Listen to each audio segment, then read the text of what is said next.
Halo, salam sejahtera buat kita semua. Nah, akhirnya kita sudah menuju ke cakra Agnya, di mana cakra Agnya ini merupakan bagian dari energi yang akan diaktifkan pada Sahaja Yoga, yakni bagian yang ke-6 dari cakra kita. Baik, tanpa memperpanjang waktu, mari teman-teman bisa disimak bersama.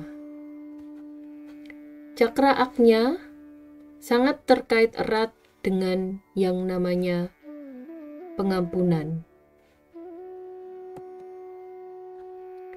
Cakra Agnya merupakan gerbang menuju cakra Sahasrara, di mana cakra Sahasrara itu terletak pada ubun-ubun kita atau cakra mahkota kita yang melambangkan alam spiritual yang paling murni.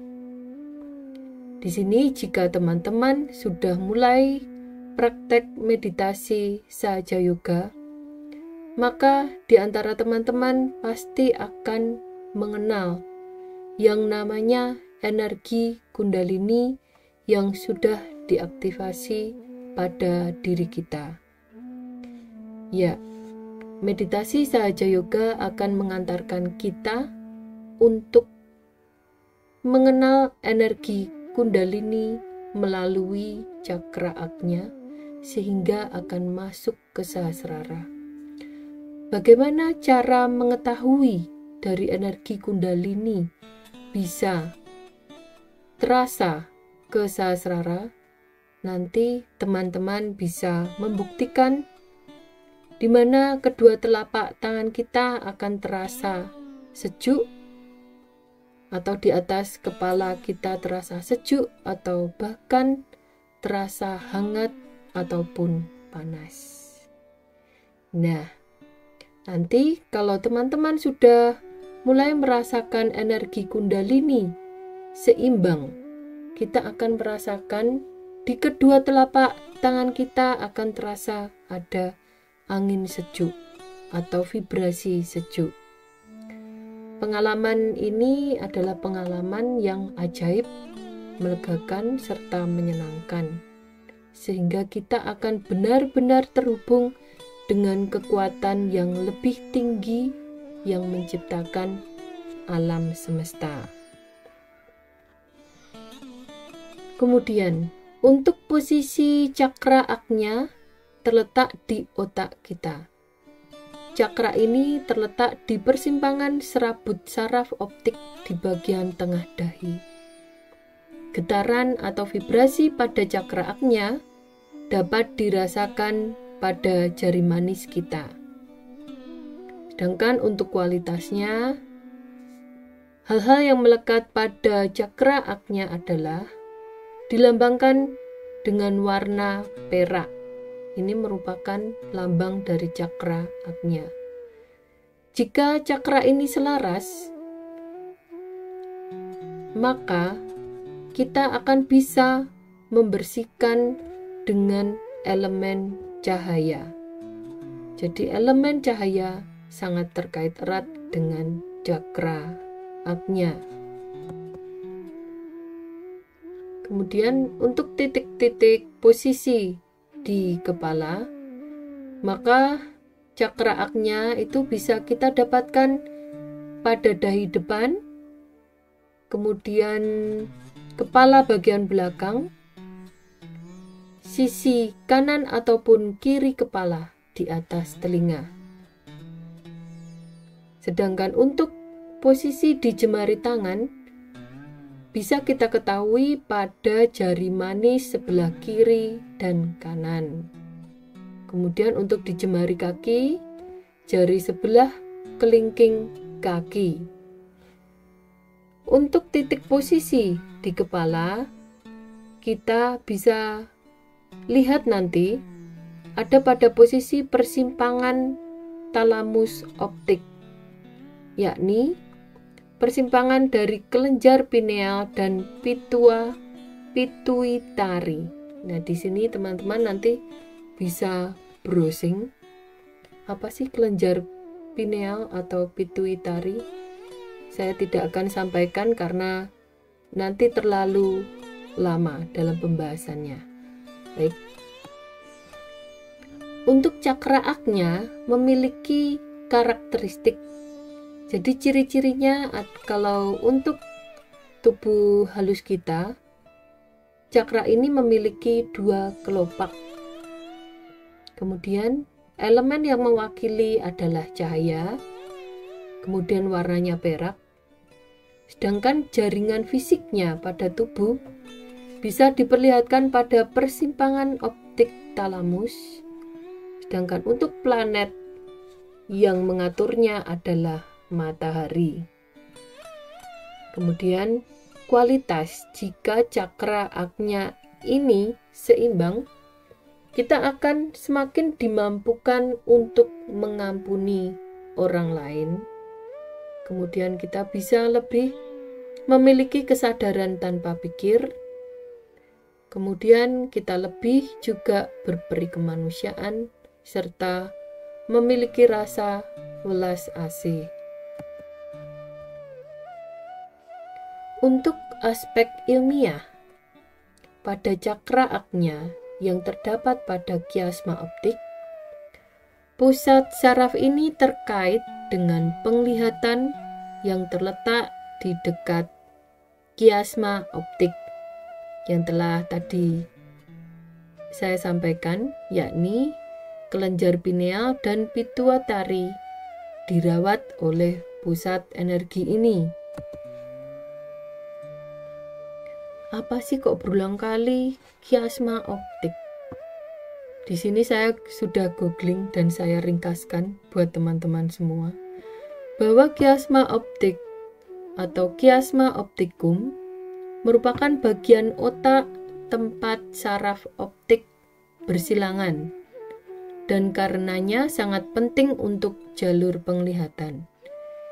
Kiasma optik dianggap sebagai titik balik dalam evolusi yang memungkinkan hewan dengan penglihatan frontal untuk mengembangkan penglihatan binokular dan koordinasi mata tangan. Apa sih penglihatan binokular itu? Penglihatan binokular adalah kemampuan untuk melihat dengan kedua mata secara bersamaan, di mana memungkinkan otak untuk menggabungkan 2 gambar yang berbeda yang diterima oleh masing-masing mata menjadi 1 gambar yang utuh. Kemudian untuk cakra Ajna, selanjutnya kita akan membahas kualitasnya. Kualitas dari cakra Ajna ini merupakan pusat energi yang mengembangkan kita untuk semakin bertoleransi, kemudian mengampuni orang lain, mengampuni keadaan, memaafkan semuanya yang menyebabkan kita tidak nyaman, kemudian kesadaran tanpa pikir yang merupakan keheningan secara mental, serta kemanusiaan dan belas asih. Yang ini tadi sudah sempat saya sampaikan. Kemudian Ajna kiri kita terhubung dengan bagian super ego otak yang menyimpan memori, pengalaman, kebiasaan, dan emosi. Sedangkan Ajna kanan kita terhubung dengan bagian ego otak kita yang berfokus pada masa depan melalui pemikiran, perencanaan, dan tindakan. Ego dan super ego kita berpotongan dalam cakra Ajna. Jadi di sini teman-teman bisa melihat pada gambar bahwa jalur kiri setelah melalui cakra Ajna atau optik kiasma, dia akan berbelok ke kanan. Sedangkan jalur kanan pada sisi tubuh kita, dia akan berbelok ke sebelah kiri. Jadi, semisal teman-teman merasakan pusing sebelah kanan yang ada di kepala, maka sebenarnya itu adalah tumpukan dari ketidakseimbangan pada jalur sisi kiri. Nah, seperti itu salah satu contohnya. Selanjutnya, ini bisa teman-teman lihat bahwa kita memiliki otak bagian kiri dan otak bagian tangan kanan yang merupakan persilangan pada optik kiasma tadi. Jika aknya kiri kita terlalu aktif, superego kita mungkin membengkak seperti balon. Semua fokus pada masa lalu, di mana dapat menyebabkan perkembangan temperamen yang sangat emosional dan pikiran atau perilaku yang menyakiti diri sendiri. Demikian pula jika aknya kanan kita terlalu aktif, ego akan membengkak dengan semua pemikiran dan perencanaan yang berlebihan. Hal ini dapat menyebabkan agitasi yang sering orang akan merasakan kehilangan kesabaran dan bahkan perilaku agresif terhadap orang lain. Ternyata, jika tidak seimbang, kita memiliki temperamen-temperamen yang juga tidak baik untuk kita sendiri maupun juga untuk orang lain. Jika cakra aknya kita tersumbat, kita mungkin mengalami ketidakmampuan untuk memaafkan diri sendiri ataupun orang lain, ataupun juga keadaan kita. Kemudian kita juga akan mendapatkan diri kita berkutat pada masa lalu atau dihinggapi rasa mengasihani diri sendiri. Nah, mengasihani diri sendiri itu memang juga bukan hal yang baik, karena istilahnya kita tidak bisa menerima diri kita apa adanya. Itu salah satunya. Kemudian egoisme dan agresivitas adalah tanda-tanda lain dari ketidakseimbangan pada cakra aknya. Selain itu, obsesi dengan pornografi atau fantasi seksual juga akan mengganggu cakra aknya. Jangan dibilang jika pornografi atau fantasi seksual itu tidak berpengaruh. Itu sangat-sangatlah mengganggu cakra kita, dimana jika salah satu cakra kita saja tidak seimbang, juga akan berpengaruh bagi cakra kita yang lainnya, terutama cakra muladhara, karena ada dorongan untuk melihat pornografi dan berfantasi, maka bisa melakukan bermacam-macam hal yang tidak baik tentunya. Ya, kemudian kekhawatiran, pikiran berlebihan, dan perencanaan berlebihan juga dapat mengindikasikan penyumbatan pada cakra agnya.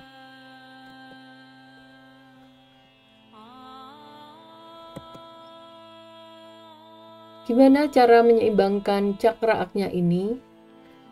Untuk menyeimbangkan cakra ini, maka praktekkan latihan meditasi di alam terbuka.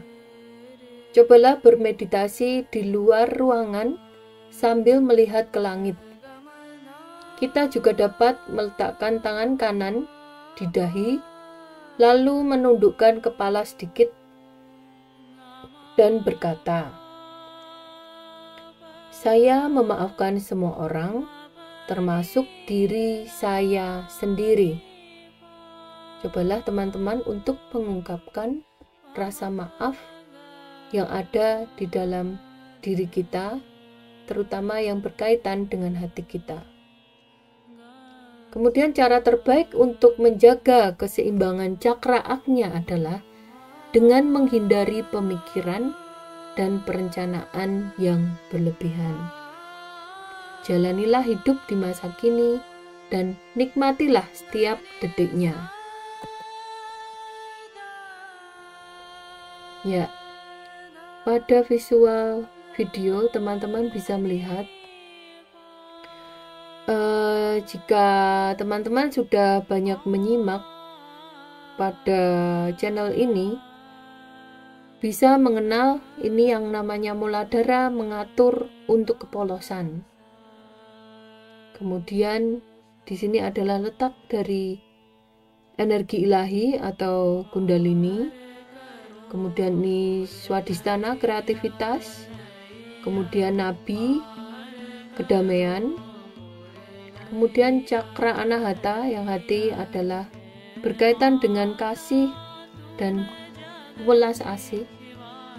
Dan yang di sini left channel jalur sebelah kiri yang mengatur masa lalu, kemudian right channel yang mengatur akan masa depan.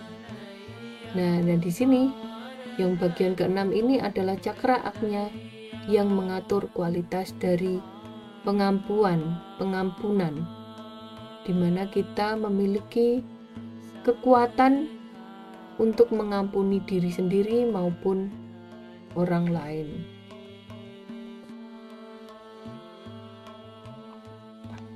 Ya, untuk quote terakhir pada cakra Agnya, bahagia diciptakan dari cara kita berpikir. Jangan biarkan negativitas menumpuk di cakra Agnya.